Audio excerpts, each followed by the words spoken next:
అని చెప్తుంది. ఆ విధంగా మనం చెప్పగలమా? దేవుడు నీతో మాట్లాడినట్టు నాతో మాట్లాడాడు అని ఆ మాట మన నోటి నుండి రప్పించగలమా?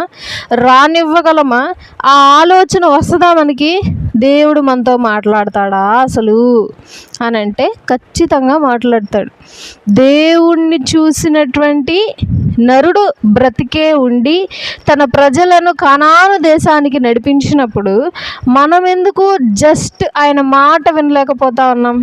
మోషే గారు, నువ్వు నన్ను చూడలేవయ్యా, వెళ్ళిపో, నువ్వు కొండ దిగి అంటే, లేదు నేను నిన్ను చూడాల, నువ్వు ఎట్లా ఉంటావు నువ్వు చూడాలి, నేను మాట్లాడుతున్నావు బాగుంది, నీ స్వరం వింటున్నాను బాగుంది, కానీ నిన్ను చూడాలి, నేను అర్జెంటుగా చూడాలి, ఖచ్చితంగా చూడాలి, నన్ను మాత్రం వెళ్ళొద్దని చెప్పని మోషే గారు నుంచొని ఉంటే అప్పుడు యెహోవా దేవుడు, సరే నన్ను చూసిన నరుడు బ్రతుకనేరడు కాబట్టి నేను అలా వెళ్తూ ఉంటాను కదా, నువ్వేం చేస్తావు?